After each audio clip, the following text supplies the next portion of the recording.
aha rero ni mu kibaya mwahumvishe ko urugamba rwahumuye urugamba ruri inyuma y'amabere y'inkumi urugamba ruri mu kibaya hagati hasi n'akanyamahoro urugamba ruri mbese muri Nyiragongo yose uvuye mu kibaya cya Kibumba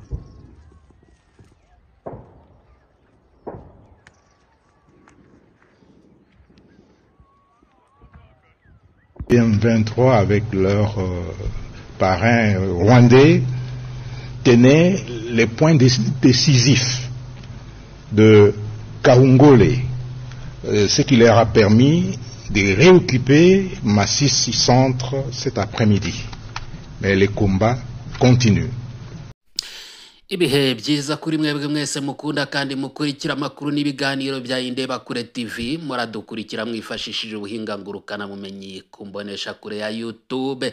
Twizere ko rero mumeze neza aho mudukurikiye muherereye hose, abanywanyi bacu mudukurikiye muri mu Burundi, abadukurikiye muri mu Rwanda, abari muri Repubulika Iharanira Demokarasi ya Kongo, abadukurikiye muri Uganda, abari muri Tanzania, abadukurikiye muri Kenya, abadukurikiye muri mu bindi bihugu bitandukanye irya nino ku mugabane wa Afurika, abari ku mugabane wa Buraya, abari ku mugabane wa Aziya, namwe muri Leta Zunze Ubumwe za Amerika.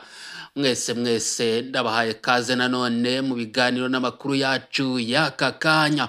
Ubu tuvugana umujyi wa Sake muri Repubulika Iharanira Demokarasi ya Kongo umaze gufatwa n'inyeshyamba za M23. Imirwano rero ikomeye cyane ikomeje gushyamiranya inyeshyamba z'umutwe M23 n'igisirikare cya leta FARDC. Hari amakuru rero avuga yuko imirwano yatanguye mu rukerera rwo kuri uyu w'Imana igenekerezo rya 12 uyu mwaka nyine w'ibihumbi 2025 ukwezi n'ukwa mbere. M23 iraza guhagarara cyangwa irakomeza yerekeza mu mujyi wa Goma. Byose rero nkubwira ngo ntahandi uraza kujya ubona amakuru nahangaha kuri Indeba Kure TV. Niba wakundaga amakuru n'ibiganiro bya Iyakure TV, uyu ni wo muyoboro mushyashya mugiye kujya mukurikiranaho amakuru ya Iyakure TV, amakuru agezweho haba muri Repubulika Iharanira Demokarasi ya Kongo, mu Burundi, muri Uganda, mu Rwanda ndetse n'ahandi hatandukanye irya nino mu karere k'ibiyaga bigari.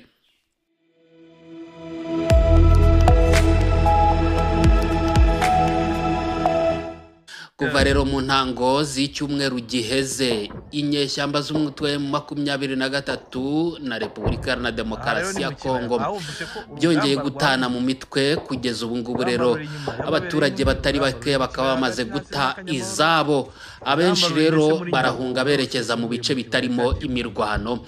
Twarababwiye yuko M23 yari herutse gufata umujyi wa Masisi, ubu rero umujyi wa Sake nawo ikaba imaze kuwufata muri aka kanya. Ni nyuma rero yaho leta ya Kongo mu gisa n'icengeza amatwara n'iterabwoba yatangaje ko nta bitangazamakuru bizongera guhirahira bitangaza amakuru ajyanye n'urugamba muri Repubulika Iharanira Demokarasi ya Kongo. Umuvugizi w'igisirikari muri Repubulika Iharanira Demokarasi ya Kongo by'umwihariko muri ibi bice by'uburasirazuba bwa Repubulika Iharanira Demokarasi ya Kongo, Sylvain Ekenge, yatangaje yuko abanyamakuru n'ibitangazamakuru bizongera kugerageza gutangaza amakuru ajyanye n'urugamba bizahura n'ibibazo bikomeye birimo ndetse n'igifungo cya burundu. Bibutse rero yuko televiziyo ikomeye cyane haba hano muri Afurika ndetse no ku mugabane w'Uburayi, Al Jazeera, yari herutse guhambirizwa muri Repubulika Iharanira Demokarasi ya Kongo nyuma nyine yaho Sylvain Ekenge atangarije aya majambo yiwe. Imirwano rero irakomeje hagati y'inyeshyamba za M23 ndetse n'igisirikare cya leta ya Kongo FARDC kubufatanye n'ihuriro ry'imitwe y'inyeshyamba irwana ku ruhande rwa leta ya Kongo mu kiswe Wazalendo. M23 ikomeje gukubita itababarira igisirikare cya Repubulika Iharanira Demokarasi ya Kongo imaze gufata umujyi wa Sake. Amakuru hari nuko iri kuvuga ko igiye gukomeza yerekeza no mu mujyi wa Goma. Kugeza ubu imirwano irakomeje cyane mu bice bitandukanye bya teritwari ya Nyiragongo. Mu kibaya cya Kibumba harumvikana urusaku rw'ibisasu bireme ziremereye n'imbunda za rutura. Amakuru rero ari kuva hariya mu kibaya cya Kibumba nuko M23 yacanye umuriro kuri FARDC. Inyeshyamba rero za M23 zikaba ziri kwirukankana abasirikari ba Kongo ndetse n'inyeshyamba za Wazalendo. Kugeza ubu ngubu rero imirwano irakomeje, iri kwirabera hariya mu kibaya nyine nkuko nari mbibabwiye cya Kibumba ndetse n'inyuma y'amabere y'inkumi mu bice bitandukanye. Hariya hose rero harumvikana urusaku rw'inkoho ziremereye. Inyeshyamba za M23 ziravuga ko zigiye kwerekeza mu mujyi wa Goma.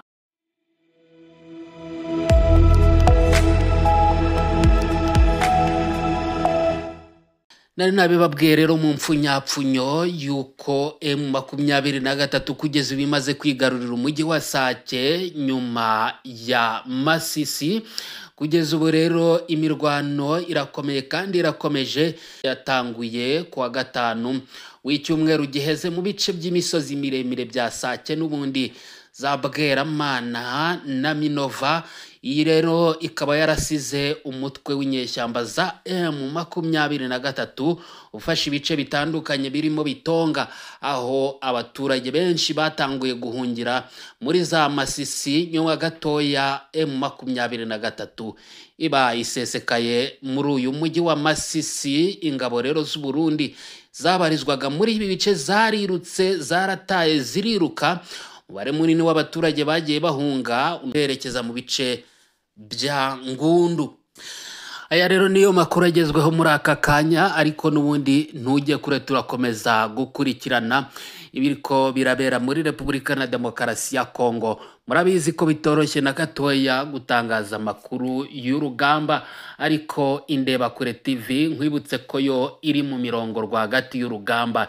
Irakomeza rero ibakurikiranire ibiriko birabera haba ngaha mu kibaya cya Kibumba ndetse no mu bindi bice bitandukanye birimo za Masisi, mu mujyi wa Goma n'ahandi hose. Tuza kumva uruhagarara, turakomeza kubagezaho amakuru agezwe ko. Ntujye kure rero, niba utarakora subscribe canke sabone, nkwibutse yuko wamanuka hasi video ukaraba handitse iryo jambo gafyonda ko. Niwaheza gufyonda ko ntiwibagire no gufyonda kukazogera kugira ngo ujye ubona amamenyesha akubwira ko hari amakuru mashyashya dushyize ku rubuga.